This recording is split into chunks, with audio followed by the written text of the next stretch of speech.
കലൂർ സ്റ്റേഡിയത്തിലെ അപകടത്തിന് പിന്നാലെ കൊച്ചി ഫ്ലവർ ഷോയിലും അധികൃതരുടെ ഗുരുതര വീഴ്ച. മറൈൻ ഡ്രൈവിൽ ഫ്ലവർ ഷോ നടക്കുന്ന സ്ഥലത്തെ പ്ലാറ്റ്ഫോമിൽ നിന്നും വീണ് കടവന്ത്ര സ്വദേശിനിയായ ബിന്ദുവിന് പരിക്ക്. എറണാകുളം അഗ്രി ഹോർട്ടികൾച്ചറൽ സൊസൈറ്റിയും GCDAയും ആയിരുന്നു ഫ്ലവർ ഷോയുടെ സംഘാടകർ. അപകടത്തിൽ പരിക്കേറ്റപ്പോൾ സംഘാടകരെ അറിയിച്ചെങ്കിലും സഹായിച്ചില്ലെന്നും പ്രാഥമിക ശുശ്രൂഷ നൽകിയില്ല എന്നും പരിക്കേറ്റ ബിന്ദു പറഞ്ഞു.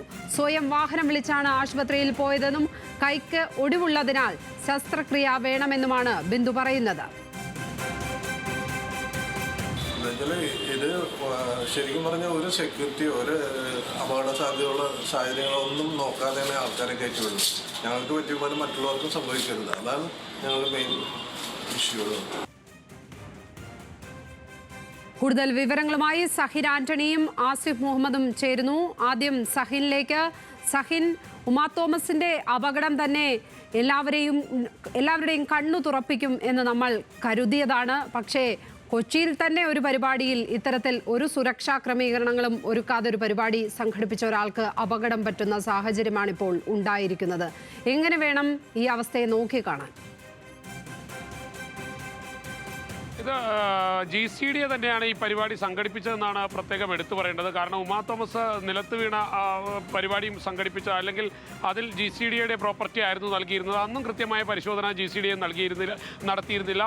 ഇപ്പോൾ നടക്കുന്ന ഫ്ലവർ ഷോയിലും GCDA അത്തരത്തിലുള്ള ഒരു പരിശോധന നടത്തിയിട്ടില്ല എന്നുള്ളതാണ് വ്യക്തം. കാരണം ഈ അപകടം സംഭവിച്ച ബിന്ദു ജോസഫ് ഇവർ ഇന്നലെ ആയിരുന്നു ഭർത്താവുമൊത്ത് വൈകുന്നേരം 7 മണിയോടുകൂടി ഫ്ലവർ ഷോ കാണാനെത്തിയത്. അവിടുത്തെ പവലിയനിലൊക്കെ വെള്ളം കെട്ടിക്കിടന്നിരുന്നതിനാൽ അതിനും പുറത്ത് പ്ലൈവുഡ് ഇട്ടിട്ടുണ്ട്. ഇതിൽ ചവിട്ടിയാണ് ബിന്ദു ജോസഫും നിലത്തേക്ക് വീണത്. ഭർത്താവ് ഒപ്പം ഉണ്ടായിരുന്നു.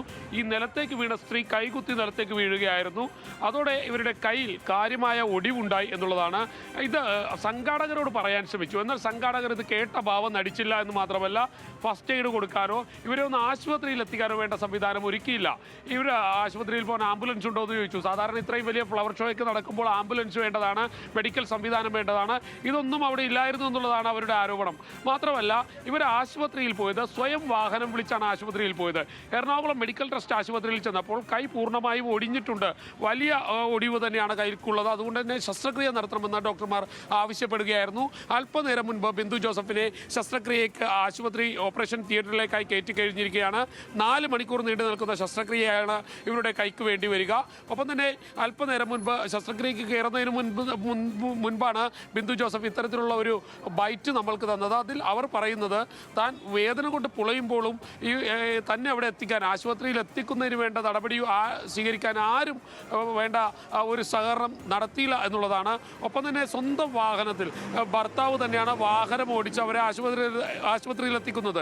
ഭാര്യ കൈയൊടിഞ്ഞ് കിടക്കുമ്പോൾ എങ്ങനെയെങ്കിലും ആശുപത്രിയിൽ എത്തിക്കാൻ ആവശ്യപ്പെട്ടിരുന്നു. പല ഘട്ടങ്ങളിൽ പല ആളുകളോടായി അവർ ആവശ്യപ്പെട്ടിരുന്നു. പക്ഷേ ആ ഒരു സഹകരണവും ഫ്ലവർ ഷോ നടത്തിയ ആളുകളുടെ ഭാഗത്തു നിന്നും ഉണ്ടായില്ല. GCDA ആയിരുന്നു ഇതിൻ്റെ ഒരു സംഘാടകരിൽ പ്രധാനി എന്ന് പറയുന്നത്. മറ്റൊന്ന് അഗ്രി ഹോർട്ടികൾച്ചർ സൊസൈറ്റിയാണ്. ഈ 2 പേരും ചേർന്ന് സംയുക്തമായി സംഘടിപ്പിച്ച ഒരു പരിപാടി. ആ പരിപാടിയിൽ പങ്കെടുക്കാനെത്തിയ അല്ലെങ്കിൽ അത് കാണാനെത്തിയ ഒരാളുടെ സുരക്ഷ ഉറപ്പുവരുത്തേണ്ടത് ഇതിൻ്റെ സംഘാടകർ തന്നെയാണ്. ഇപ്പോൾ അതിന് കൊച്ചി കോർപ്പറേഷൻ സ്റ്റോപ്പ് മെമ്മോയും നൽകി കഴിഞ്ഞിരിക്കുന്നു. എന്നാൽ ഈ പരിപാടിയുടെ സംഘാടകർ അത് സംബന്ധിച്ച് യാതൊന്നും അറിയാത്ത പോലെയാണ് നടിച്ചുകൊണ്ടിരിക്കുന്നത്. നേരത്തെ സൂചിപ്പിച്ചതുപോലെ ലക്ഷക്കണക്കിന് രൂപ ഇനി ഓപ്പറേഷനും ചികിത്സയ്ക്കുമായി കുടുംബത്തിന് ചെലവഴിക്കേണ്ടതായി വരും. ഇത് GCDAയുടെ ഭാഗത്തു നിന്നും ഒപ്പം തന്നെ ഈ പറയുന്ന മറ്റു സംഘാടകരുടെ ഭാഗത്തു നിന്നും വന്ന വലിയ വീഴ്ച തന്നെയാണ്. GCDAയുടെ പരിപാടിയിൽ 2ാമത്തെ തുടർച്ചയായിട്ടുള്ള ഒരു അപകടമാണിത്. മുൻപ് ഇത്തരത്തിലുള്ള അപകടങ്ങൾ ഉണ്ടായെങ്കിലും ഉമാ തോമസ് നിലത്ത് വീണതോടുകൂടിയാണ് ഈ അപകടങ്ങളുടെയൊക്കെ ഒരു ഗ്രാവിറ്റിയെക്കുറിച്ച് അല്ലെങ്കിൽ അതിൻ്റെ ഒരു ആഴത്തെക്കുറിച്ച് ജനങ്ങൾക്ക് ബോധ്യമാകുന്നതും ഇതിനെക്കുറിച്ച് ആളുകൾ പരിശോധനകൾ നടത്തുകയും ഒപ്പം തന്നെ വേണ്ട രീതിയിലുള്ള നടപടികൾ സ്വീകരിക്കണമെന്ന് ആവശ്യപ്പെടുകയും ചെയ്തുകൊണ്ടിരിക്കുന്നത്. ആ സാഹചര്യത്തിൽ തന്നെയാണ് വലിയൊരു അപകടം കൊച്ചിയിലുണ്ടായത്. ഇന്നലെ വൈകുന്നേരം 7 മണിയോടുകൂടിയായിരുന്നു. ആ വീട്ടമ്മയുടെ കൈ പൂർണ്ണമായിട്ട് ഒടിഞ്ഞിട്ടുണ്ട്. ഇനി മാസങ്ങളോളം അവർക്ക് റെസ്റ്റ് വേണ്ടി വരും. 4 മണിക്കൂർ നീണ്ടു നിൽക്കുന്ന ഒരു ശസ്ത്രക്രിയയാണ്. ആ ശസ്ത്രക്രിയക്കൊടുവിലാണ് ഇനി എത്ര മാസം ഇവർ വിശ്രമിക്കേണ്ടി വരും എന്നുള്ളത് സംബന്ധിച്ചൊക്കെ നമുക്ക് പറയാൻ കഴിയുകയുള്ളൂ. എന്തായാലും വലിയ വീഴ്ച GCDAയുടെ ഭാഗത്തു നിന്ന് ഉണ്ടായിരിക്കുന്നു എന്നുള്ളതാണ് ഈ ഘട്ടത്തിൽ പറയാൻ കഴിയുക.